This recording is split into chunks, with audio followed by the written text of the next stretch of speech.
I'm Reed Bloodworth, Managing Partner for Bloodworth Law PLLC.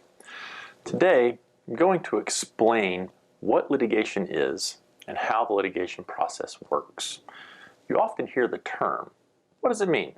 I'm going to walk you through the definition of litigation, the step-by-step process involved in litigation, and finally, the options available to you throughout litigation. So first, what's the definition of litigation? Litigation is the formal court process through which one party attempts to enforce or defend its legal rights against another party in a lawsuit. There are many types of litigation. There's criminal litigation. There is bankruptcy litigation, family law litigation, business litigation, trust and estate litigation, personal injury litigation. There are a lot of types of litigation. Personally, I practice business litigation and estate and trust litigation. Business litigation is when two or more parties to a business relationship or transaction become adverse to one another, and one party sues the other party to enforce their rights pursuant to that transaction or that relationship. Trust and estate litigation typically involves beneficiaries of a trust or a will who believe they should have received more or at least some inheritance from a will or a trust. So what are the steps of the litigation process? Well, first, people are oftentimes surprised to learn how long the litigation process can take. Even a simple litigation case can oftentimes go for a year. More complex litigation cases often go 2 or 3 years. That being said, the first stage of the litigation process is the pleading stage. The pleading stage begins with a complaint. A complaint is a document filed by the plaintiff in a lawsuit which lays out the factual allegations against the defendant or defendants. The defendant will receive this document, and in Florida it has 20 days to respond. It will then file either an answer or a motion to dismiss pertaining to the complaint. A motion to dismiss means that the defendant is stating that the plaintiff's allegations fail to give rise to a cause of action in the state of Florida. There are various reasons one can do this, and eventually most lawsuits will get to an answer filed by the defendant. Once you have a version of the complaint that's accepted by the court and an answer and affirmative defenses filed by the defendant, that closes the pleadings stage of a lawsuit. The next stage of the lawsuit is the discovery stage. The discovery stage is the longest stage of litigation. This is the stage of litigation where facts and information are exchanged between the parties of the lawsuit. There are multiple ways by which parties exchange and obtain this information. There is written discovery, and there's depositions. There are multiple types of written discovery. The common ones are requests for production, where one party makes a list of documents and things they would like to receive from the other party, sends it to the other party. That party then supplies those documents. Another very common one is interrogatories. Interrogatories are simply written questions. One party will write the questions, serve them on the other party. The other party will then serve responses to those interrogatories.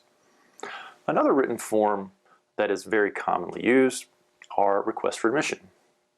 Requests for admissions, one party will write out a statement, serve it on the other party. That party will then either admit that the statement is true or deny. The other type of common discovery is depositions. Depositions are when a lawyer sits down with a witness to the case and asks them questions. There will be a court reporter present to write down everything that is said. It's all under oath, and oftentimes those are videotaped. Those are the common types of discovery. As stated, this is the part of the litigation process that takes the longest amount of time. The next stage of litigation is the dispositive motion stage. A dispositive motion is a motion which can end a part of or all of the lawsuit. Typically, a dispositive motion is called a motion for summary judgment. What this means is there are no longer any facts in disputes. Through the discovery process, it has come to light that all of the facts are actually in agreement. And the only issue remaining to be resolved is an issue of law. Issues of law are resolved by the judge. So one party will file their motion for summary judgment. The other party will obviously dispute it. Then the judge is going to render a ruling and say that, yes, I agree, there are no factual disputes, and I'm rendering a decision on either this particular part of the lawsuit or the entire lawsuit. Or the judge is going to say, I do not agree with your motion. There are issues of fact, and this case will proceed to trial. Obviously, the next stage of litigation then is the trial stage. There are two types of trial. You have a bench trial and a jury trial. In a bench trial, the judge is the person who determines who is going to win or lose the lawsuit. In a jury trial, it is the jury who will decide who wins or loses the lawsuit. The plaintiff and defendant will each put on their case. There is an opening statement made by each side. Then witnesses are presented and they answer questions before either the judge or the jury. And then a closing takes place. After which, either the judge is going to issue a verdict or the jury is going to issue a verdict. Those are your types of trial.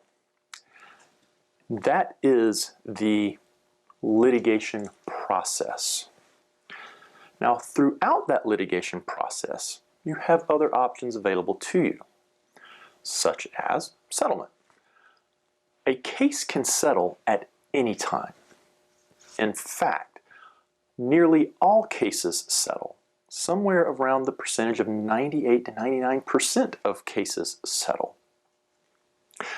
So, at any point in time during that litigation process I just described, the parties can have settlement discussions and reach an agreement that resolves the lawsuit.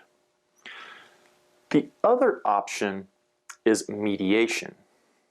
Mediation is a very effective form of resolving lawsuits. Mediation is when the parties hire a neutral third party, a mediator, to come and assist them in attempting to reach a resolution of a lawsuit. Mediation is so effective that it is usually court-ordered in most cases. And a mediation, it usually takes place over the course of a day. All of the attorneys and parties to the lawsuit will meet in one place with the mediator. There will be a brief opening statement made by everyone. The mediator will hear all the openings, and then the parties will disperse into separate rooms. The mediator will then meet with each party, get their views on the case, what that party is willing to accept or give to resolve the lawsuit, and will take that information to the other parties of the lawsuit. And this process will continue until hopefully the parties reach an agreement they all can live with and the case is resolved. So throughout the process, you can attempt settlement discussions. Oftentimes mediation occurs or near the end of the discovery stage. But all of that is available to you throughout the entire litigation process. So again, my name's Reed Bloodworth, the founding partner of Bloodworth Law PLLC. Give me a call. Let's talk about what happened to you.